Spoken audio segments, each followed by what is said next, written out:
आज हम बनाते हैं हेल्दी बीटरूट का नाश्ता। इसे बनाने के लिए यहाँ पर आधा कटोरी हमने मूंग की दाल को भिगो दिया था। भिगोने के बाद इसे भी ले लिया है। एक बीटरूट को कद्दूकस करके हमने यहाँ पर ले लिया है। आधा कटोरी सूजी ले लेंगे और यहाँ पे 2 हरी मिर्ची लेंगे। थोड़ी सी हमने अदरक का टुकड़ा लिया है और यहाँ पर हम थोड़ा सा पानी डालेंगे। पानी डालकर इसका स्मूथ बैटर तैयार कर लेंगे। आप देखिए यहाँ पर हमारा बैटर बिल्कुल अच्छी तरह से पिस गया है। अब इसमें हम थोड़ा सा नमक डालेंगे और थोड़ा सा इसमें पानी डाल के हम इसे मिला लेंगे अच्छी तरह।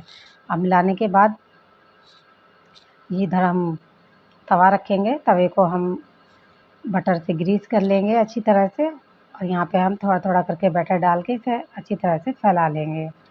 अब देखिए फैलाने के बाद इसे सिकने देंगे और सिकने के बाद इसे हम पलट लेंगे। आप चाहें तो इसे एक तरफ भी सेक कर डोसा बना सकते हैं। आप देखिए इसे हमने दोनों तरफ से अच्छी तरह से सेक लिया है। अब हम इसके ऊपर ग्रेट करा हुआ पनीर डाल देंगे और यहाँ पे हमने बारीक कटी हुई शिमला मिर्च डाल दी है और यहाँ पे हम बारीक कटा हुआ प्याज डालेंगे। आप चाहें तो यहाँ पर चाट मसाला भी डाल सकते हैं, हरी मिर्ची भी डाल सकते हैं बारीक काट कर। अब देखिए यहाँ पर हमारा बिल्कुल नाश्ता बनकर तैयार हो गया है। इस तरह से हम दूसरा भी बना लेंगे।